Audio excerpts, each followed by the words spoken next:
Ashama harka fuunee kabajamtoota hordoftoota YouTube biyya keessaaf biyya alaa kan jirtan nagaa fayyaa keessanii ani nagaa fayyaa guutuudha waaqayyoodhaaf galannaa ga'u. Egaan viidiyoo kiyya like share naa gochaatidha kan jirtanii maaga danda'ameen hedduu galatoomaa isiniin jechuu barbaada. Chaanaala kanaaf haarawaa kan taatan immoo subscribe gochuudhaan maamila YouTube ta'uudhaan ergaalee garaagaraa sirraa hordofuu ni dandeessu. Namoota kan biraatiifis share gochuu ni dandeessu. Maaliif dhalli namaa kun wal irraa barata. Wal irraa muuxannoo garaagaraa fudhata. Kanaafi muuxannoo garaagaraa wantoota garaagaraa wanta gaafii gaafattan irratti deebii aga danda'een isin nan deebisa. Dabalataan immoo nama biraatillee dabaladhee isin deebisuu nan danda'a. Obboleettiin keenya tokko gara biyyaatti deebi'uufanii akkamitti hojii kana hojjechuu dandeesse maallaqa hangam nama gaafata gaafii jedhu na gaafatteetidha kan isheen turte. Hanga danda'ameen deebii sana si deebisuu nan yaala. Ani kanan hojjechaatii jiru hojii suuqiidha. Uffata jechuudha. Akkuma isin argitanii suuqiin hojjechaa jira jechuudha. Suuqii kanarratti immoo egaa haganatu nama gaha jedhanii murteessuun baay'ee rakkisaadha. Waliigalatti garuu maallaqa guddaa barbaada. Sababni isaatiyyuu caammumti daa'imaatu jechuudha. Caamman tun birrii meeqan akka achii dhuftu dhugaa isinitti muudha. Caamman tun 800 dhufti jechuudha caamman tun. Caamman daa'imaa xiqqishoontu. Kanaaf warroonni sanii olii fi immoo maaltu barbaachisa yoo jette tilmaamte kiraan manaa jira, tiraanispoortiin jira, achitti nyaachuun jira, dhuguun jira, buluunis jira. Kanaaf wanta garaagaraatiitu baay'inaan jira jechuudha. Kanaaf maal isheen jechuu barbaade maallaqa guddaa sin barbaachisa. Gama biraatiin immoo maallaqa qabdu sana kiraa manaatii fi guyyuma sana meeshaa ittiin galchuu odoo hin taane isteeppiidhaan galchita. Isteeppiidhaan maaliif galchitaa? Meeshaa faashina isaa eeddee uffatas ta'ee caammaa galchuu qabda. Sababni isaatiyyuu faashinni yoo irra darbe dhaloonni qaroomeera waan ta'eef sirraa ka'uu dhiisuu danda'a, sirratti qaardaa ta'a jechuudha.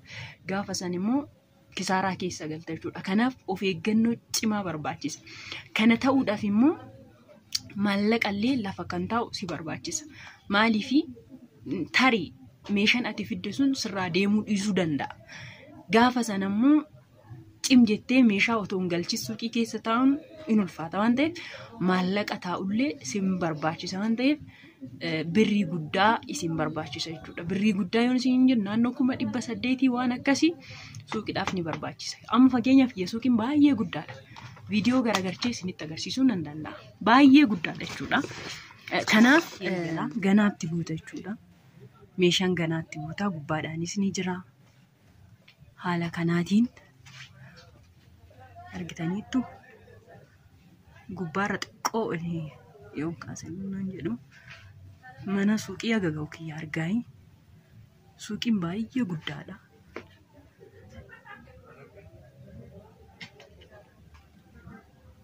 Argitanii aga guddatu jechuudha.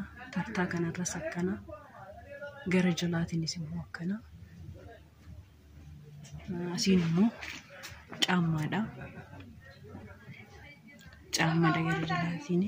Baakkooniin si barbaachisa. Baakkooniin kun bichaan har'a 16,000.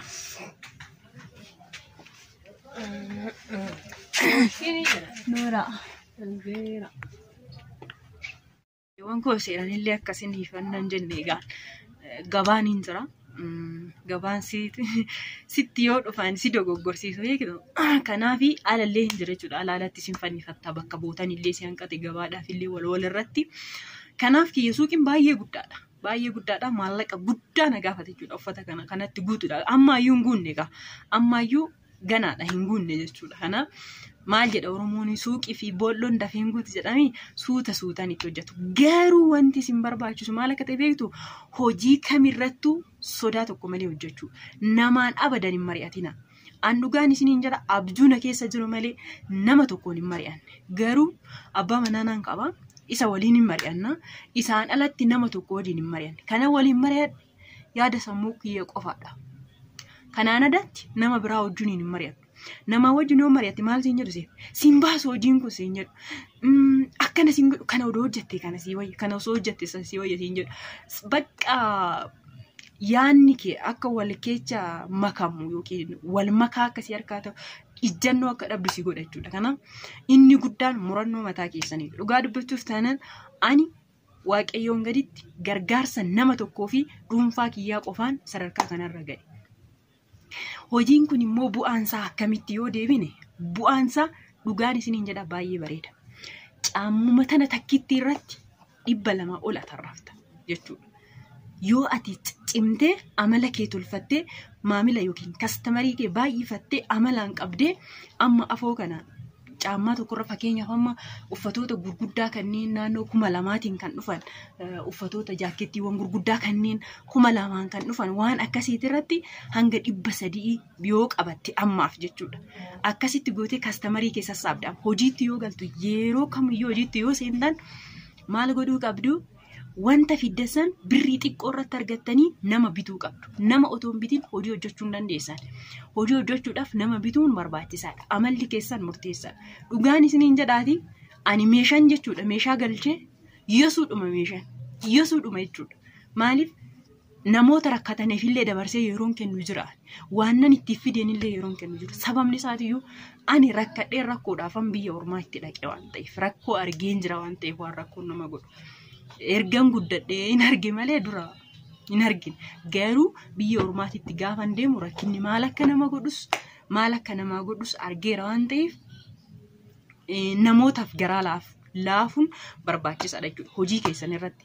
Sanaan addatti dhugaan isiniin jedha fandalaaltanii jiraattu jechuudha. Kanarraa kanaaf immoo egaa gara jireenyatti illee deebine tarii naatoon suuqiidhuma kana qofa banattee kan jedhu yaanni isin keessa jiraachuu danda'a. Gara manaatitti illee deebee dadhabbii kee biyya Arabaatitti kan dabarse haala gaarii ta'een kan isinitti agarsiisu ta'a. Kanaaf kun isinitti agarsiisuun ani ittiin of jaju yookiin namaa ol ta'e ittiin of tuuluuf odoo hin taane isin irratti xiyyeeffattanii akka hojjettaniif.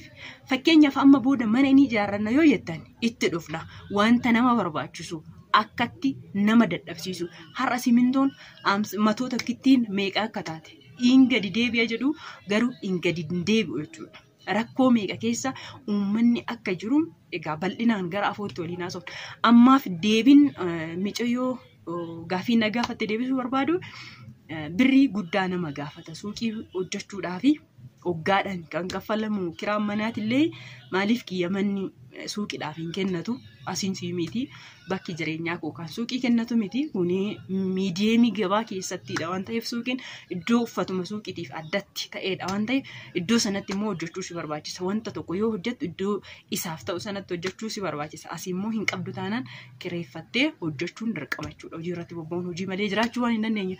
Kanaaf waliigalatti suuqii hojjechuudhaaf dhugaan isiniin jedha birrii guddaa si barbaada. Gama biraatiin immoo amma roobii odoon deemee fide roobii darbe kana ani amma odoon finfinnee deemee uffata fide roobii dhuftummoo uffanni dabaleen na eega.